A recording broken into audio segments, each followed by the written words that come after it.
एक गांव में दो भाई अपने अपने परिवार के साथ रहते थे। एक भाई अमीर था तो दूसरा गरीब। दिवाली आई, सारे गांव में खुशियां मनाई जा रही थी।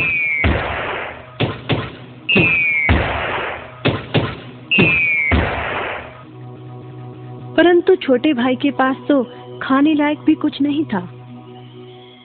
वह बड़े भाई के पास मदद मांगने गया। बड़े भाई ने दुत्कार कर बैरंग वापस भेज दिया। बेचारा उदास लौट रहा था कि रास्ते में एक बूढ़ा दिखाई दिया। बूढ़े के पास लकड़ियों का एक बड़ा सा गट्ठर था। बूढ़े ने उससे पूछा, क्या बात है बेटे, बहुत उदास हो? दिवाली पर तो खुश होना चाहिए। काहे की दिवाली ताऊ, मेरे भाई ने भी मेरी मदद नहीं की। मेरा परिवार भूखों मर रहा है और मैं कुछ नहीं कर पा रहा। यदि तुम मेरी मदद करो, इन लकड़ियों के गट्ठर को मेरे घर पहुंचा दो, तो मैं तुम्हें जो दूंगा उससे तुम अमीर हो जाओगे। छोटा बूढ़े के पीछे चलता हुआ लकड़ियों के गट्ठर को उसके घर छोड़ आया। बूढ़े ने छोटे को एक मालपुआ दिया और बोला, जंगल में जाना, एक जगह अजीब तरह के 3 पेड़ तुम्हें दिखेंगे, जिसके पास एक चट्टान होगी। ध्यान से देखोगे तो चट्टान के कोने में तुम्हें एक गुफा का एक मुंह दिखेगा। गुफा में चले जाना, वहां 3 बौने रहते हैं। मालपुआ उन्हें बहुत पसंद है, वैसे किसी भी कीमत पर छोड़ेंगे नहीं। तुम उनसे धन नहीं मांगना, बल्कि कहना मुझे पत्थर की चक्की दे दो। छोटा भाई गुफा में जा पहुंचा। उसके हाथ में मालपुआ देखकर एक बौना बोला, ये मुझे दे दो, मैं तुम्हें इसके बदले में जो कहोगे दे दूंगा। छोटा बोला, मुझे बस अपनी पत्थर की चक्की दे दो। चक्की लेकर छोटा जैसे ही चलने लगा, बौना बोला, इसे मामूली चक्की ना समझना। इसे घुमाने पर तुम जो मांगोगे इसमें से निकलता रहेगा। इच्छा पूरी होने पर इस पर लाल रंग का कपड़ा डाल देना, सामान बनना बंद हो जाएगा। चक्की लेकर छोटा भाई घर पहुंचा।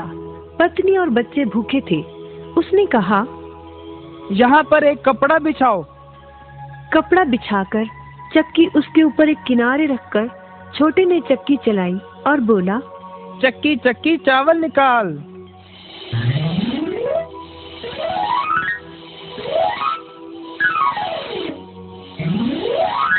बस चावलों का ढेर लगना शुरू हो गया। लाल कपड़े से चक्की को ढककर छोटे ने फिर कपड़ा हटाया और दोबारा चक्की चलाकर बोला, चक्की चक्की दाल निकाल।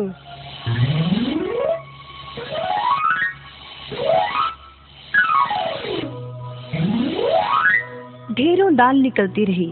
थोड़ी देर बाद छोटे ने चक्की को ढक दिया। दाल चावल बनाकर सबने अपना पेट भरा। रात सबने चैन की नींद ली।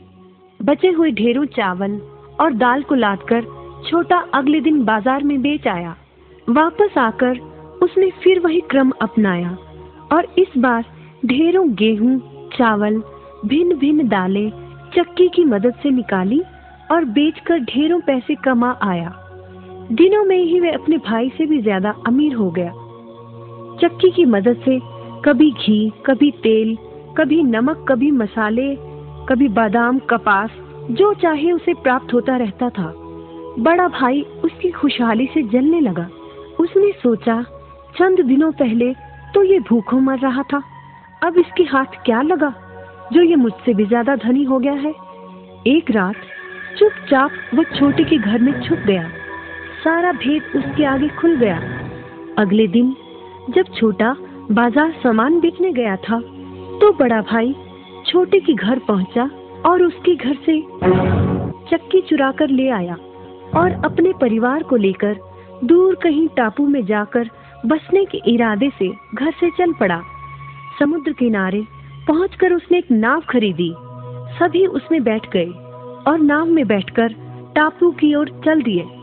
उसकी पत्नी हैरान थी कि एक बेकार सी चक्की लेकर उसका पति सारा घर बाहर छोड़कर हम सबको लेकर कहाँ जा रहा है।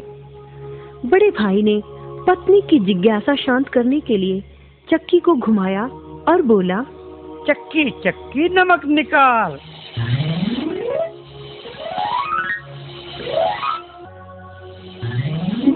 फिर क्या था, नमक का ढेर नाव में लगना शुरू हो गया और नाव डूबने लगी। बड़े भाई को चक्की बंद करने का उपाय तो पता नहीं था। उन सब की जल समाधि बन गई। सभी चक्की समेत समुद्र में डूब गए। कहते हैं कि चक्की अब भी घूम रही है, तभी तो समुद्र का पानी खारा है। शिक्षा, लालच बुरी बला है।